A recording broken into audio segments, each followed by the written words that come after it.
청보의 개똥이라는 속담이 무슨 뜻인지 아십니까? 겉모양은 화려하나 속은 흉하다는 뜻입니다. 보기 좋은 떡이 먹기에도 좋다는 무슨 뜻일까요? 겉보기에도 좋아야 내용도 좋다는 뜻입니다. 그렇다면 속빈 강정은 무슨 뜻일까요? 속빈 강정은 무슨 뜻입니까? 겉만 그럴듯하고 속은 실속이 없는 것입니다. 세상에 그럴듯한 것들은 정말로 많습니다. 그런데 그 안에 담겨져 있는 것은 어떤 것이 들어있는지 잘 모를 때가 있습니다. 요즘 인터넷에 보면은 명품이 잘 팔리는 게 아니고 명품을 담았던 쇼핑백이 더 잘 팔리고 있습니다. 왜 그런 것일까요? 사람들은 그 쇼핑백을 3만원부터 5만원까지 구입한다고 합니다.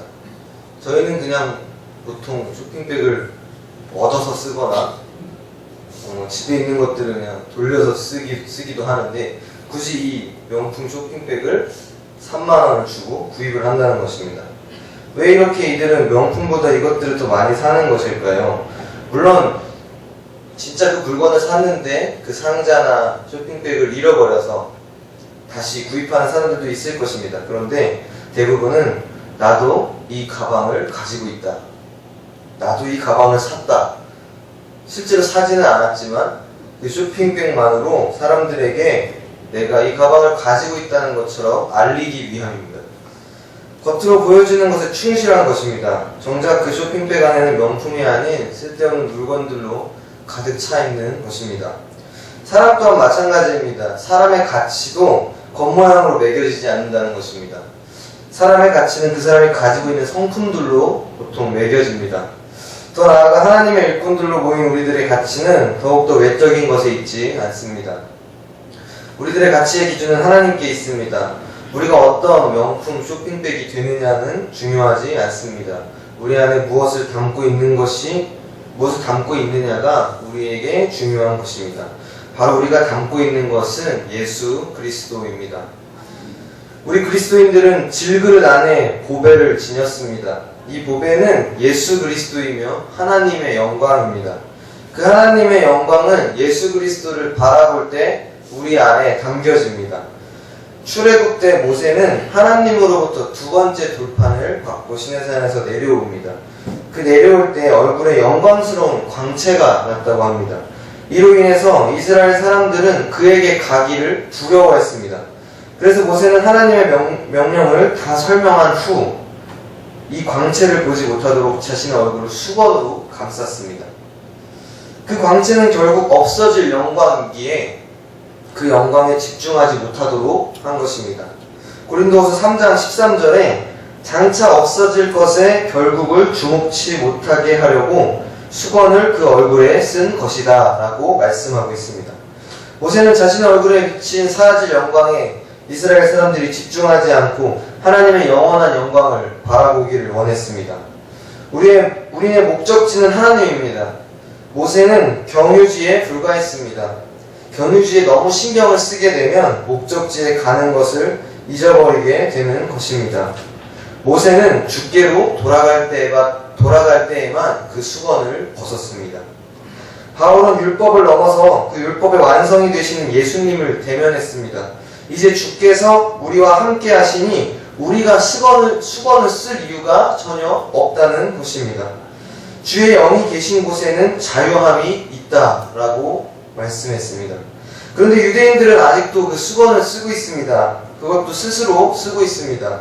그들은 아직도 구약을 열심히 읽고 있는데 특히 모세오경을 읽을 때는 수건을 쓴 채로 읽는다고 합니다. 없어질 영광도 보지 못하고 길이 있을 영원한 하나님의 영광도 보지 못하고 있는 것입니다. 주께로 돌아갔다면 그들은 그 수건을 벗어 던졌어야 하는데 그들은 주께로 돌아가지 않았습니다. 말씀이 육신으로 오신 율법의 완성이 되시는 예수님의 영광을 바라보지 못하는 것입니다. 그 수건은 예수 그리스도 안에서 없어지는 것입니다. 그리스도 없이는 율법과 하나님의 말씀의 그 어떤 것도 분명한 것이 없습니다. 우리 질그릇 안에 담긴 예수는 곧 우리 안에 있는 하나님의 영광입니다. 예수가 하나님의 영광이며 그 십자가가 하나님의 영광입니다. 그것들이 우리가 가지는 보배입니다. 우리는 그 보배에 집중하여야 합니다.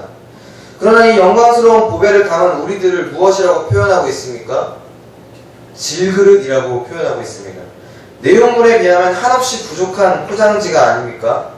우리를 질그릇으로 표현하는 것은 우리가 얼마나 연약하고 가치 없는 존재인지를 나타내고 있습니다. 이사야 선지자 또한 인생을 질그릇에 비유했고 시편 기자는 자신의 연약함을 질그릇에 비교했습니다. 그런데 바로 이 질그릇 같은 우리 그리스도인들, 하나님의 일꾼들에게 하나님의 영광이 담겨 있다는 것입니다. 그럼에도 우리는 질그릇에 불과합니다. 하나님께서 그 안에 고귀하고 존귀한 영광을 두셨기에 우리가 영광스러운 하나님의 일을 감당하고 영광스럽게 될 수 있는 것이지, 그렇지 않다면 우리는 보잘것없는 질그릇에 지나지 않습니다. 그래서 그리스도인들, 하나님의 일꾼들의 존귀함은 우리 자신에게 있는 것이 아니라 하나님의 영광을 지니고 있다는 사실에 있다는 것입니다. 그래서 우리는 질그릇이라는 우리의 모양이 아니라 우리 안에 담고 있는 것에 집중하며 그것을 통하여 우리의 가치를 하나님께 감사함으로 올려드려야 한다는 것입니다. 세상의 많은 종교는 세상에서 질그릇인 인생을 다른 그릇으로 바꿔보려는 노력을 시도합니다. 그래서 그들이 어떤 행위를 합니까? 돌을 닦기 시작합니다. 그래서 득도하고 깨달음을 얻는 목적지에 도달하고자 합니다. 그 결과 그들은 신의 단계에 이를 수 있다고 생각하고 있는 것입니다. 그러나 그리스도인들은 다릅니다. 우리는 우리가 피조물이라는 사실을 기억해야 합니다. 우리가 질그릇이라는 사실은 변하지 않는다는 것도 기억해야 합니다. 우리 삶의 가치는 예수 그리스도에게 있다는 것을 우리는 인정합니다. 그래서 우리의 가치는 예수를 믿을 때 나오는 것입니다. 우리에게서 굳이 득도를 찾는다면 질그릇, 즉 우리가 죄인임을 인정하는 것이며 내가 얻은 구원과 모든 복된 것이 예수 그리스도에게 있다는 것을 깨닫는 것입니다. 그래서 신의 단계에 오르는 것이 아니라 이 질그릇 안에 예수를 담아 우리의 연약하고 깨어진 삶을 통하여서 하나님의 영광이 드러나는 단계에 이르러야 하는 것입니다. 질그릇의 보배가 담김으로써 분명해지는 것은 심히 큰 능력은 하나님께 있고 우리에게 있지 아니함입니다. 그리스도인들에게 하나님의 영광이 함께한다면 그리스도인들의 능력은 오직 하나님께 속한 것입니다. 우리가 남다른 그리스도인이 되는 것도 아닙니다. 우리가 남다른 능력을 가진 사람이 되는 것도 아닙니다. 하나님의 은혜와 영광이 우리를 그리스도인, 곧 질그릇 되게 하는 것입니다. 만약에 똑같은 신앙을 가진 사람이라면 성도님들은 부자인 것이 좋으십니까? 아니면 가난한 사람이 좋으십니까? 네, 저도 부자가 좋습니다. 만약에 똑같은 실력을 가진 목사님이라면 박사 학위를 가진 목사님이 좋으십니까? 아니면 학위를 가지지 못한 목사님이 더 좋으십니까? 이왕이면 입모양으로 말씀하고 계시는 겁니다. 좀 더 쉽게 보면은 키 크고 잘생긴 목사님이 좋습니까? 아니면 키 작고 못생긴 목사님이 좋습니까? 네.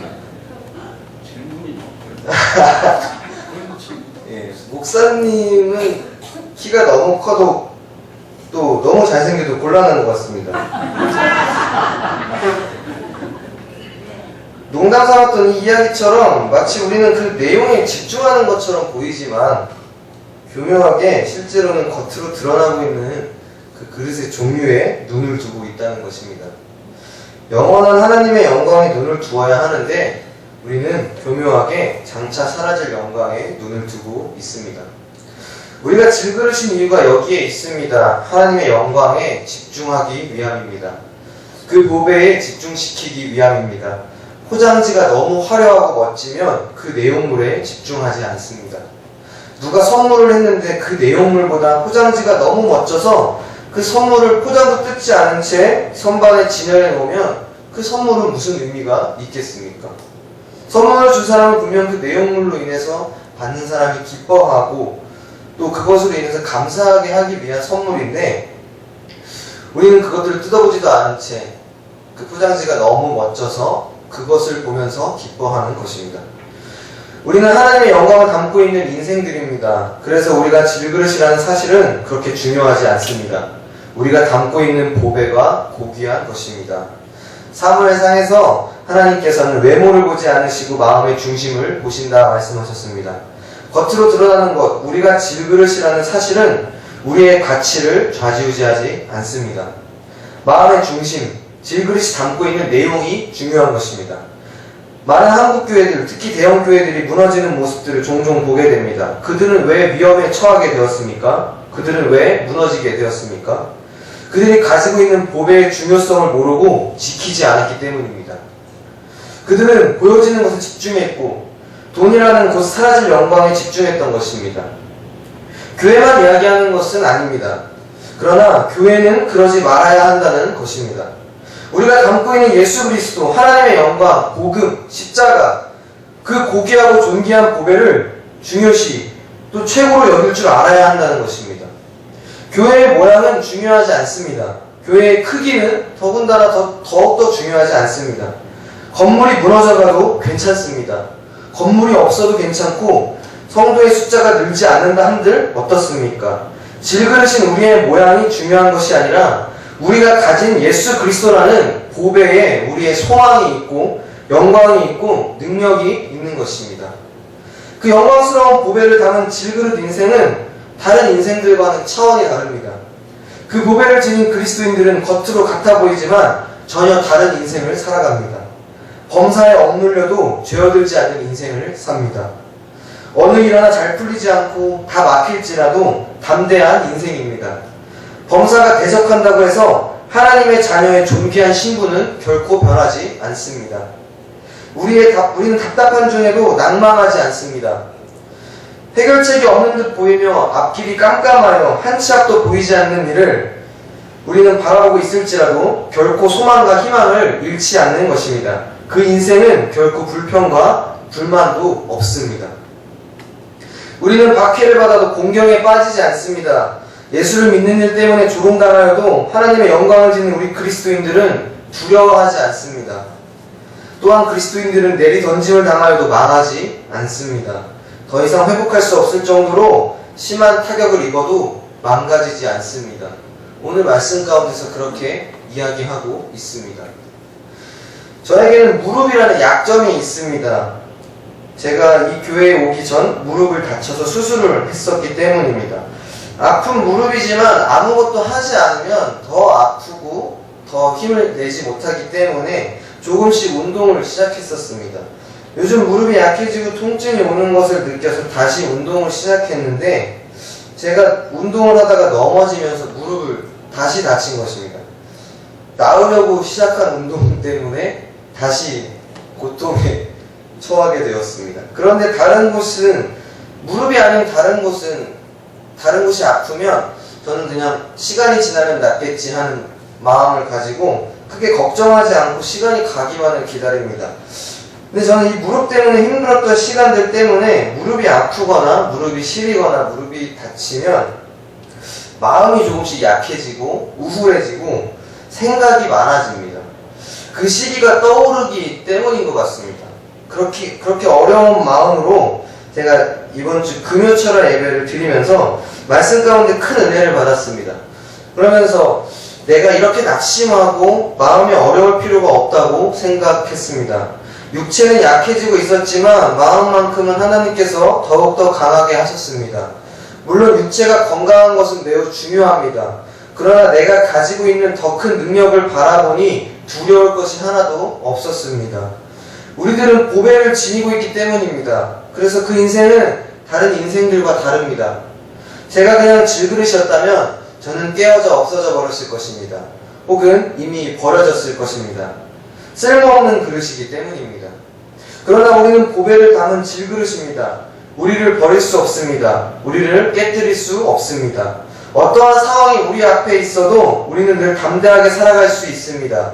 우리가 어떤 그릇이어도 우리는 하나님만 바라보면서 사는 것입니다. 제가 좋아하는 찬양 중에 나 가진 재물 없으나 라는 찬양이 있습니다. 오늘 오전 3부 예배 때도 저희가 함께 이 찬양을 불렀었는데요.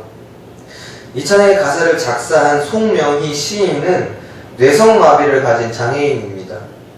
어머니의 양수가 터져서 9달 만에 세상에 나와서 생후 일주일쯤 지나 잠깐 숨이 멈춘 이후로 그러한 삶을 살게 되었습니다. 자유롭지 못한 몸과 가난한 집안 살림, 그리고 남들과는 다른 좀 삶으로 인하여 어린 나이에 자살을 생각하면서 자랐다고 합니다. 그런 송명희 시인에게 하나님은 찾아와 만나주셨고 초등학교도 제대로 들어가지 못한 그녀에게 시인의 삶을 살게 하셨습니다.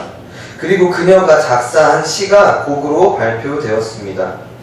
나 가진 재물 없으나, 나 가진 지식 없으나, 나 남에게 있는 건강 있지 않으나, 나 남이 없는 것 있으니, 나 남이 못 본 것을 보았고, 나 남이 듣지 못한 음성 들었고, 나 남이 받지 못한 사랑 받았네. 나 남이 없는 것 갖게 하셨네. 공평하신 하나님, 나 남이 가진 건 나 없지만 공평하신 하나님, 나 남이 없는 것 갖게 하셨네. 누가 그녀의 삶을 보고 공평하다고 말할 수 있겠습니까? 누구와 비교했을 때 그녀의 삶이 과연 공평한 삶일까요? 원치 않았지만 그녀는 그렇게 살아야만 했습니다. 본인의 잘못이 하나도 들어가 있지 않았습니다. 그러나 그녀는 그녀 안에 있는 것을 보기 시작했습니다. 그 안에서 일하시는 하나님을 바라보기 시작했습니다. 그래서 고백할 수 있었던 것입니다. 공평하신 하나님. 빌립보서 4장 13절 내게 능력 주시는 자 안에서 내가 모든 것을 할 수 있느니라. 사도 바울이 로마 감옥에서 자신을 위로하러 찾아온 빌립보 교인들에게 한 말입니다. 궁핍하고 모든 것이 부족한 때입니다. 여러 면으로 아쉬운 것이 많은 상태입니다. 감옥에 갇혀있기 때문이죠. 그래서 그 말은 모순되어 보입니다. 해방되어야 하고 모든 고난에서 풀려나야 합니다. 그는 그런 어려운 상태에서 마치 큰 소리만 치는 것처럼 보이는 것입니다. 그러나 바울의 말은 근본적인 것은 세상이 나를 가둔 것이 아니라 예수를 가둔 것, 세상이 나를 가둔 것이지 예수를 가둔 것이 아니라는 것입니다. 결국 세상은 바울을 세상 것으로만 힘들게 할 수 있다는 것입니다. 그러나 바울은 하나님의 일을 하는 사람입니다. 우리는 하나님의 영광을 담은 자들입니다. 주께서 주시는 능력과 힘과 간섭과 허락으로 인생을 살아갑니다. 그래서 세상은 하나님의 일을 방해할 수 없습니다. 사방으로 우겨쌈을 당하고 답답한 일을 당해도 그 모든 것은 세상이 주고 세상이 빼앗아 갈 수 있는 정도입니다. 그러나 우리 안에 있는 보배는 세상이 주거나 세상이 만들거나 세상이 빼앗아 갈 수 있는 보배가 아닙니다. 우리와 같은 질그릇이 금이 가고 더러운 그릇이어도 우리 안에 있는 보배는 버려질 수 없습니다. 또한 우리 안에 보배가 담겨져 있기에 그 질그릇 또한 버려질 수 없습니다. 이것은 7절의 말씀처럼 하나님께 능력이 있음을 알게 하려 함입니다. 우리의 부족함, 죄인됨, 형편, 무지함, 완악함은 인생 중에 제대로 드러나야 합니다. 상자는 대단해서는 안 됩니다. 그 안에 보배를 가려서는 안 됩니다. 옥합이 깨져서 향기가 흘러나오도록 해야 합니다. 그래서 하나님은 우리가 그렇게 살아가기를 원하십니다. 그래서 우리는 장차 사라질 그 영광에 머물러서는 안 됩니다. 영원히 우리를 질그릇임에도 불구하고 세상 속에서 담대히 살아가게 하실 하나님의 영광에 집중해야 합니다. 그것이 바로 보배를 담은 질그릇된 그리스도인들의 삶인 줄 믿습니다. 사랑하는 일신교회 성도 여러분, 낙심하지 않기를 바랍니다. 세상에서 넘어져도 슬퍼하지 않기를 바랍니다. 힘이 없고 우겨쌈을 당하여도 포기하지 않기를 바랍니다. 우리는 질그릇에 보배를 담은 자들입니다. 하나님의 영광을 지닌 자들입니다. 수많은 불리한 일들이 우리에게 다가와도 우리는 결국 승리할 분명한 이유가 있습니다. 우리의 겉사람은 낡아지나 속사람은 계속해서 새로워질 것입니다. 겉사람에 관하여는 우리의 인생은 지나가는 것에 불과합니다. 세상 것에 관하여 우리의 인생은 지나가는 것에 불과합니다. 장차 사라질 영광에 집중하여서 여전히 수건을 쓰고 있는 유대인들과 같이 되는 것이 아니라 영원한 그 영광, 영원히 우리의 삶을 통하여서 일하실 하나님의 영광에 집중하시길 바랍니다. 그 하나님의 영광에 집중한 그리스도인들은 죽임을 당할지라도 부활하게 되는 줄 믿습니다. 우리가 죽음에 넘겨짐은 예수의 생명이 또한 우리 죽을 육체에 나타나게 하려 함이라. 아멘. 기도하겠습니다. 사랑하는 하나님 감사합니다.